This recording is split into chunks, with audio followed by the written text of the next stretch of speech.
Love you, Swami.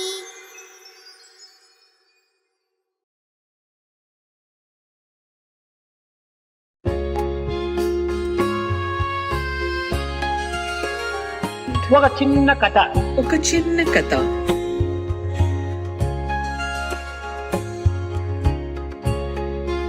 ఒకనొక సమయమునందు At one time, Kabir there lived Kabir, బీదవాడు. a poor weaver. ఏదో బట్టలు నేసి ఆ వచ్చిన డబ్బు తోపల ఏదో 10 మందికి అన్నం పెట్టి తాను తినేటువంటి వాడు. He weaves yarn and clothes and leads his daily life. ఎప్పుడు చూసినప్పుడును రామ్ రామ్ రామ్ రామ్ రామ్ రామ్ రామ్ రామ్ రామ్ రామ్ అని నేర్చేటువంటి వాడు. నేత పని. As he weaves, he repeats God's name, Ram, Ram, Ram, while weaving. ఈ నామముతో నేసినటువంటి వస్త్రములకు ఎంతో విలువగా ఉండేటువంటిది. As the weaving process went on, he repeated God's name. Therefore, the clothes were precious. కానీ తాను ప్రాఫిట్ కోసం ఏమాత్రం కాచుకోవట్లేదు. But he did not do that for making profit. దానికి ఎంత కాస్ట్ అంతకు మాత్రమే అమ్మేటువంటి వాడు. Without a profit motive, he worked to feed his family. వారి స్థితిగతులు గుర్తించుకున్నట్టు సమయం లోపల చాలా బీదవారిగా ఉంటే ఊరికి ఇచ్చేటువంటి వాడు. ఆనాడు పస్తుపడి ఉండేటువంటి వాడు. Sometimes he used to offer them free of cost to poor people who came to him and stayed hungry. ఒక చిన్న ఉదాహరణ. A small example.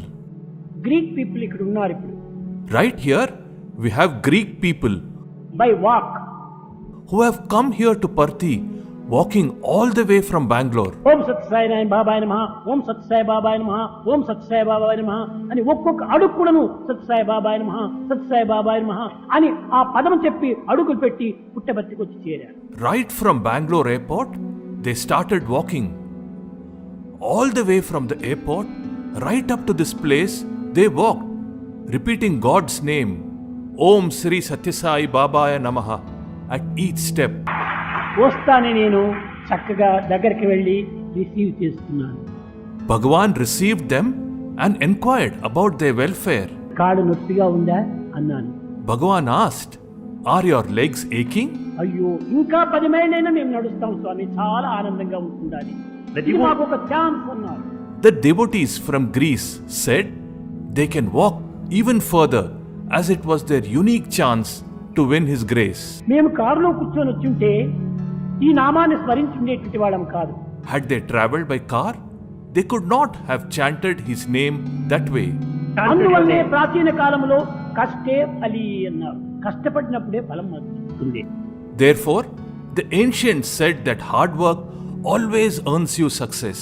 అతనే కబీర్ కూడాను ప్రతి సమయం నందు కూడా అడుగు పెట్టేటప్పుడు రామ్ రామ్ రామ్ రామ్ రామ్ రామ్ అని ఆ విధంగా అడుగులు పెట్టి నడిచేటువంటి వాడు. Kabir also used to walk like that, repeating the Lord's name, Ram, Ram, Ram, with every step. ఇతని యొక్క భక్తి ప్రపత్తులంతా కూడాను దేశమంతా వ్యాప్తి అయిపోయింది. His devotion to God was well known all over the country. ఆ దేశపు రాజు కూడాను ఇది తెలుసుకున్నాడు. The king also came to know of this. పాపం చాలా బీదవాడు. He is very poor. ఇతనికి ఎవ్వరూ దిక్కు లేరు. There is no one to support him. అనాథుడు అన్నాడు. He is only alone. అట్టి అనాథునికి తీసుకుని పోయి ఇదిగో ఈ పదార్థములంతా ఇవ్వండి అని ఒక పెద్ద పల్లకీ నుండుకు బట్టలు తినుబండారములు అన్ని నింపి ఆ యొక్క కబీర్ ఇంటికి పంపించాడు. As he had none to support, the king sends a palanquin filled with the richest clothes, gifts and food items. నదికి వెళ్లి స్నానం చేసి వచ్చాడు. కబీర్ చూచాడు. Kabir had bath in the river, పల్లకి and while walking back home, saw the large palanquin. పల్లకిని 4 మోసుకుని వచ్చారు. 4 bearers had brought it there. కావలసినంత సామగ్రి అంతా అందులో నిండి ఉంటుండాలి. So many articles are there. ఆశ్చర్యంగా విచారించాడు ఈ నలుగురిని కూడా. He asked them with utter surprise. మా ఇంట్లో ఉండేది మేమిద్దరే. Only 2 stay here at our home. ఈ 4 మోసే పల్లకి తీసుకుని వచ్చారే, మేము ఇద్దరు క్షేమంగానే ఉన్నాము అన్నారు. Why have you brought this palanquin brought by 4 people? We too are fine here.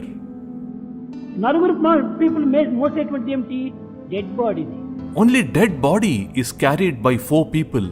కాబట్టి మేము క్షేమంగా ఉన్నామని రాజుగారికి చెప్పండి అన్నాడు. Please inform the king that we are fine, hale, and healthy. కాదు కాదు కబీర్ స్వామి, The bearer said, No, Kabir Swami, ఇదిగో మీరు చాలా బీదవారు, you are a very poor person, అనాథులు, an orphan. రాజుగారి ఆజ్ఞ అదే. ఆ అనాథుని కొండపై దీన్ని అందించండి అన్నాడు. అదే వర్డ్స్ యూజ్ చేశారు మీరు.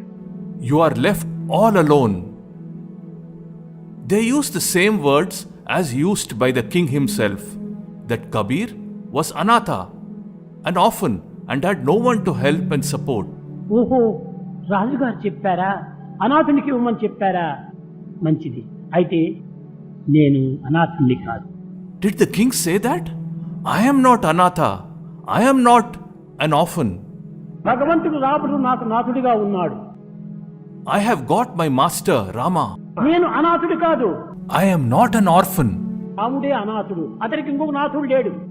Rama has no master, but I have Rama. కనుక ఇవన్నీ తీసుకుని అతనికి ఇచ్చేసేయండి అని. Better you pass on all these valuable gifts to Rama. సరే కబీర్, ఆ పదములో ఎంత అర్థం ఉండాలి. These words contain a lot of meaning. ఎవడు జగత్తులో అనాథుడు లేడు. In this world, there is none that is orphaned and helpless. అనాథుడనగా ఎవరు? భగవంతుడు ఒక్కడే అనాథుడు. God alone is an orphan. అందరికీ ఒక్కొక్క మాస్టర్ ఉంటున్నాడు. కానీ గాడ్కి ఇంకొక మాస్టర్ లేడు. Everyone has a master, అతను మాస్టర్ కాదు. but there is no master for God. అతను కింగ్ కాదు, He is not a king, king maker. but he is the king maker. కనుక అనాథుడు అనేటువంటి వాడు భగవంతుడు ఒక్కడే. If you have to identify the orphaned, God alone is an orphan. అనేక మంది అట్టంటుంటారు, స్వామి నన్ను అనాథుని చేయొద్దండి. Some people pray, Swami, please do not make me an orphan. నీవు కాదు నాయన అనాథుడు, నేను అనాథుడిని. Swami has no one to support either. You are not an orphan. In fact, I am the orphan. కనుక నీవు నా అనాథుడని చెప్పవద్దు అంటుంది. Never say that you could be orphaned.